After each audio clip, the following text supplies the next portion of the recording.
Architectural Outcast. Welcome to the Architectural Outcast. I'm Randy.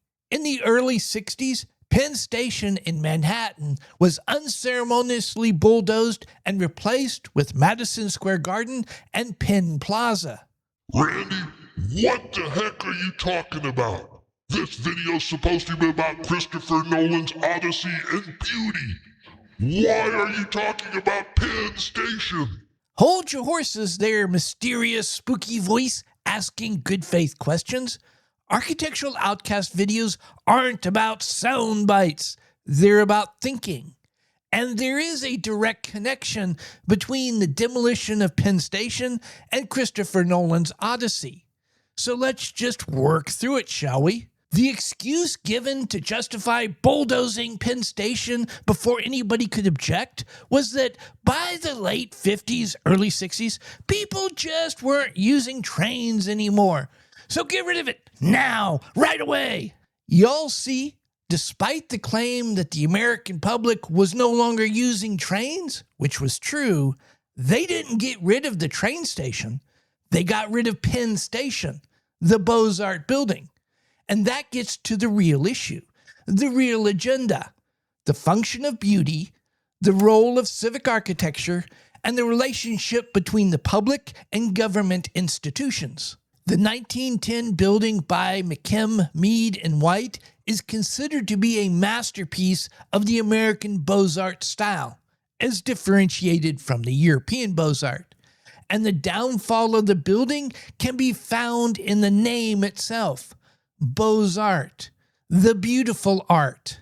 The Beaux-Arts believed that civic architecture had a moral obligation to be beautiful because beauty was more than just aesthetics or style or personal preference.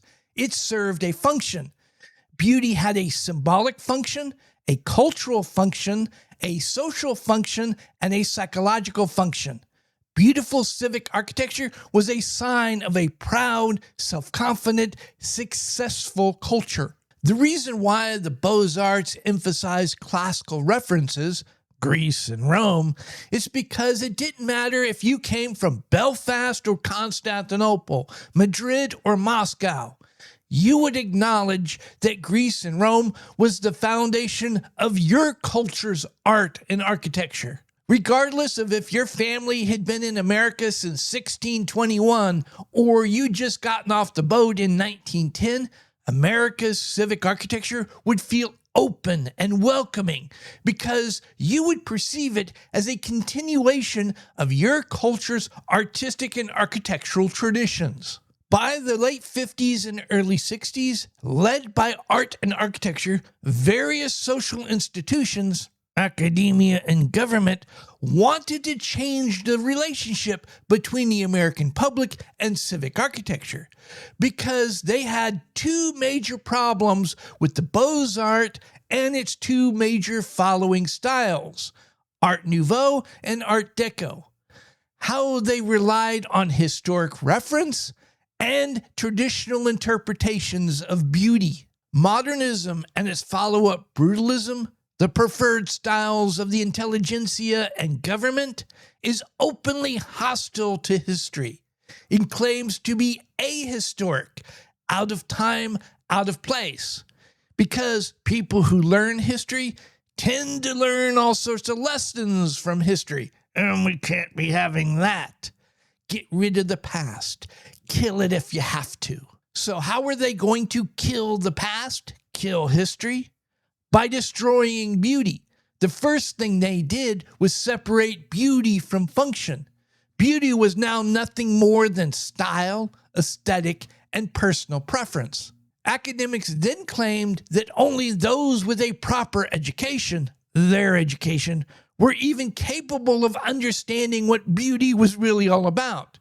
They threw out traditional beauty and argued that beauty was nothing more than an exploration of the grotesque and macabre. Academics went further to claim that the unwashed masses, not only were they incapable of understanding what beauty was, they didn't deserve beauty.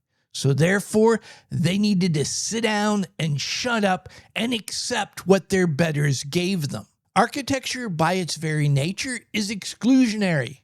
Architectural education is the most expensive by far, and architecture requires money. When it comes to civic architecture, a lot of money. And civic architecture, you're dealing with government agencies, banks, and real estate developers. At the end of the day, only a handful of people are going to make the final decisions. It was relatively easy to impose a modern beauty for a modern audience on the American people. Those who wanted to kill the past, kill history, weren't satisfied with just destroying civic architecture, making it overbearing, domineering, threatening, hostile to the very concept of the individual. Oh no, they wanted to destroy traditional beauty in all its forms. So their next target? Hollywood. The golden age of Hollywood sought to create an idealized American beauty, an idealized American masculinity and femininity.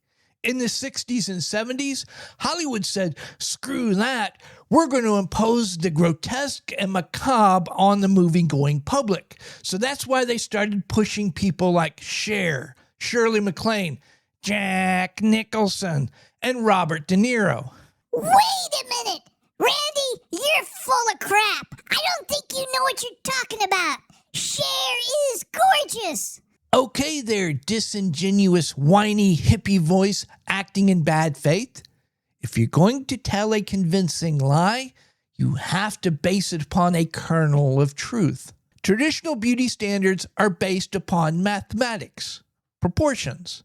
But it's also true that many of the most beautiful people have one or more features that are not proportional. A classic example of this is a young Katharine Hepburn. She's considered to be beautiful despite the fact that her face is out of proportion. It's stretched, it's too long. But it's a case of synergy, the whole being greater than the sum of its parts. The modern beauty standard says, no, it's not the mixing of traditional proportions along with stretching that created a harmonious whole that made Catherine's face beautiful. No, it's the stretching alone, the grotesque and macabre aspects of Catherine's face that made her beautiful. Cher has a very similar face to Katharine Hepburn's, in that it's a mixture of traditional proportions and stretching that creates a harmonious whole. And before she started doing all the plastic surgery, she was considered beautiful. But the reason why Hollywood pushed her was, to use their language, for the grotesque and macabre aspects of her face. That's why they made her a sex symbol multiple times. However, Hollywood is very different than architecture. In architecture, you just need to convince a couple dozen people to go along with your agenda. Hollywood, you need millions of people to simultaneously leave their houses, go to the theater, reach in their pocket, and pull out their money to hand to you. By the late 70s, Hollywood was going bankrupt. That's why in the 80s, we saw a massive return to traditional beauty standards. Kim Basinger, Kirstie Alley, Vanessa Williams. 15, 20 years ago, the same people pushing the same ideas about the grotesque and macabre regained power in Hollywood. And to their credit, they started smart. Their canary in the coal mine in getting rid of traditional beauty was casting Gal Gadot in Wonder Woman. In 2010, Gal Gadot is arguably one of the most beautiful women in the world. So no problem, right? Y'all will notice her body type. She's svelte, slender. More specifically, no boobs, no hips. Around the same time, Disney acquires Star Wars.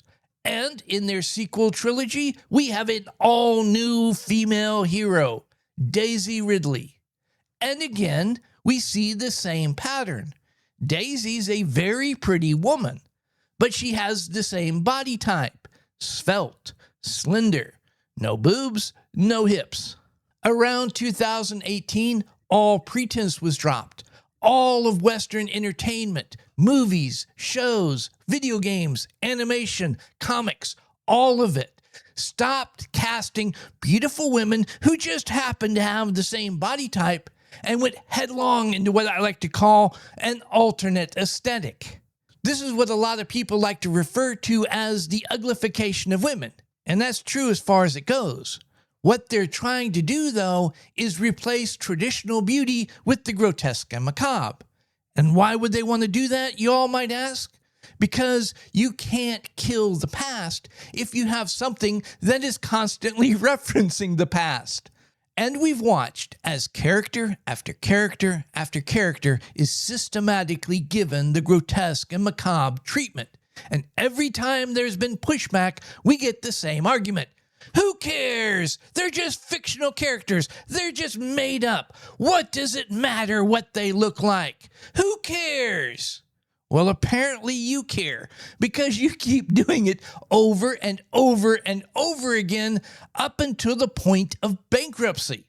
And then along comes Christopher Nolan announcing he's doing his version of the Odyssey. Y'all see, the Odyssey has long been the holy grail of the deconstruction and grotesque and macabre crowds. Why? Because the Iliad and Odyssey are part of the foundation of Western culture's understanding of traditional beauty. Get rid of the Odyssey, and you destroy the very ground that traditional beauty stands upon. Deconstruction is just another way of saying to destroy. Emily Wilson, whose translation it's alleged Christopher Nolan is using as a foundation for his movie, is up front in her desire to destroy the Odyssey. She calls it sexist and misogynist and all sorts of other naughty things. And so she rewrote it to say what she wanted it to say, and in the process tried to remove beauty from the story. This open hostility towards traditional beauty is mirrored in statements by Lupita Nyong'o, who's been cast as Helen of Troy. Lupita claims that, being the most beautiful woman in the world is all fine and good, but my interpretation of Helen isn't about her physical appearance. It's about who she is as a person. How she can become the leader she always... wait a minute, sorry. Wrong actress, wrong movie. All this stuff starts to blur together after a while. However, this is where the deconstructionist Emily Wilson, Christopher Nolan, and Lupita Nyong'o run face first into a brick wall. Beauty isn't treated in the Iliad and the Odyssey as aesthetics or personal preference or some exploration of the grotesque and macabre. No, beauty is foundational to the story because the Iliad and Odyssey treat beauty as functional. The story tells us that Helen is the most beautiful woman in the world, and it presents it as objective fact. Right off the bat, we already have a problem with the modern interpretation of beauty. And what's more, this story tells us that Helen and everybody around her knows that she is the most beautiful woman in the world. To complicate matters, in addition to being the most beautiful woman in the world, she's a princess, a future queen. And this is a point that the deconstructionists and modern feminists really don't like. Helen isn't a free agent. She can't just do whatever she wants to do. It's because of her social position. She has obligations, if nothing else, to her future subjects. In waltzes Paris, a prince, a future king of a foreign power. And again, he's not a free agent either. He has obligations to his people. Paris meets Helen and becomes besotted, not because she's a brilliant conversationalist or excels in STEM or is better with the blade than he is. He becomes besotted by her beauty, and that's where he makes a mistake. And then later, Helen makes a mistake. Paris was a trained diplomat, so he should have known better, because the first thing he did was violate hospitality law. Because Paris was a dignitary and a prince, his hosts were required to give him food and shelter and then treat him with all the respect and dignity his position required. But that didn't mean Paris could do anything he wanted, like sneak into the bedroom of his host's daughter. If they'd been caught, he would have been put to death. Because again, they both had obligations. Even if Helen had opened the door and said, "Come on in, big boy," he should have walked away. The message is that beauty isn't always a good thing, that it can be very dangerous, that it can make normally very smart people do stupid things, do things that they know are wrong. And it's a two-way street, because depending on how you interpret the story, Helen was just as besotted by Paris, because apparently he also had world-class looks.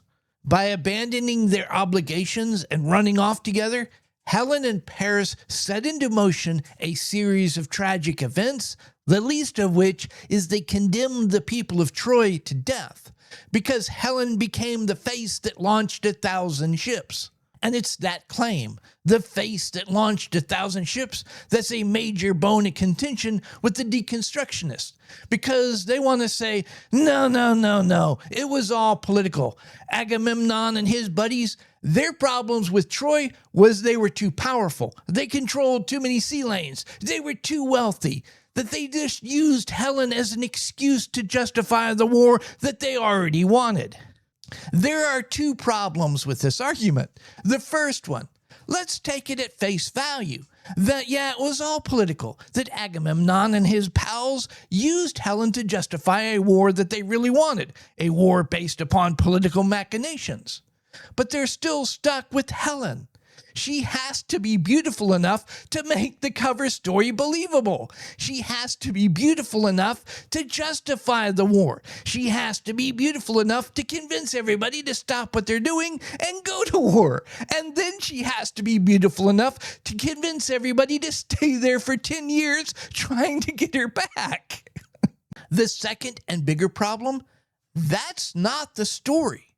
The Iliad and Odyssey make it very clear.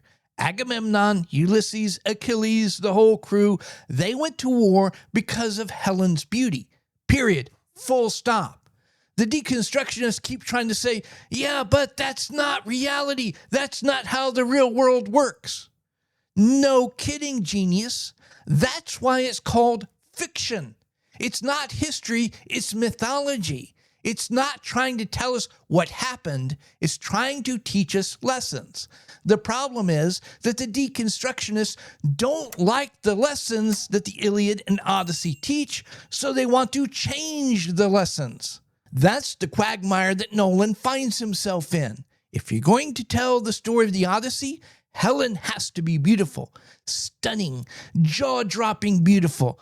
Otherwise, it falls apart, becomes unbelievable. Trying to claim, no, we're not interested in Helen's beauty, her physical appearance, because that just caters to the male gaze. What we're interested in is who she was as a person, her personality. Did you know she's good at STEM? Because then you aren't telling the story of the Odyssey. You're telling some other story. And we come to what I consider the most evil thing that Christopher Nolan has done through this whole Odyssey. Changing Helen of Troy from Greek to African. Now, before you all start waving your hands in the air shouting, I knew it, Randy's one of those naughty people. And a little side note, that's the whole point of what old Chris did. Sorry, no.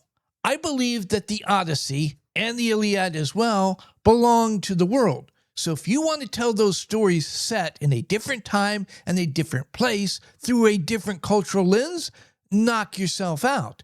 In fact, one of my favorite versions of King Lear is Kurosawa's Rand.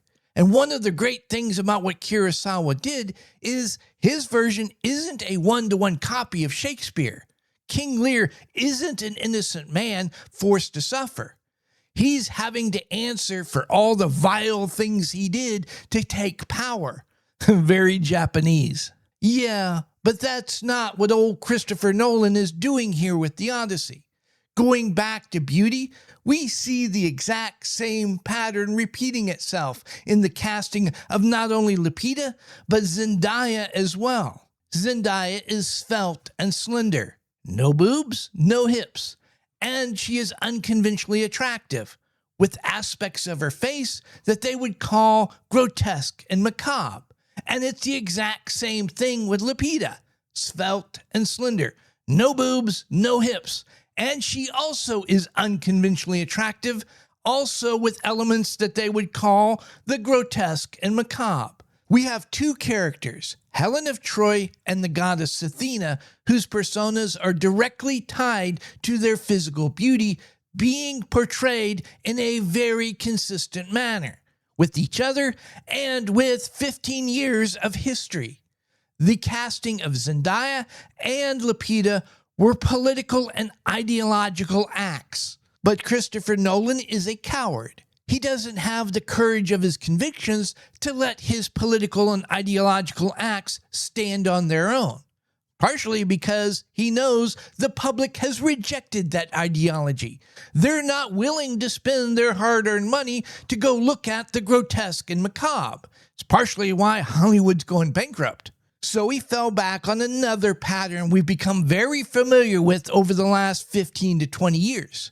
He race-swapped Helen, cast Lupita so he and his defenders could use her as a human shield to scream naughty to the inevitable backlash and criticism to what he's doing. I just want to say, Christopher Nolan, with complete sincerity and all due respect, you can go, okay, I was misquoted. What I was trying to say, Christopher Nolan, you can go, hey, I will take that button away from you. Randy, the reason why Nolan cast Lupita is because of all those rules to be eligible for an Academy Award. That's what's going on here. No, I call BS on that.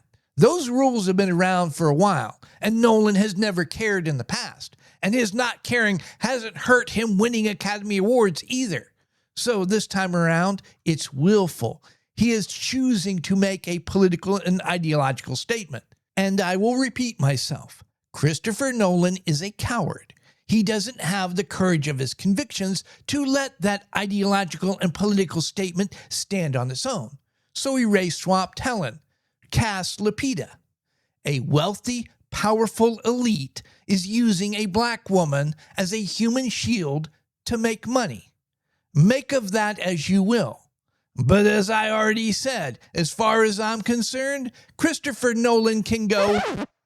At any rate, I hope I gave you all something to think about. And until next time, y'all be safe. If y'all are still here, thank you very much. I really appreciate it. While you're at it, why don't you like this video, subscribe to the channel, click that notification bell. You can hear me yammer on about something else next time. And feel free to share this video far and wide. Please like and subscribe. Please leave a comment.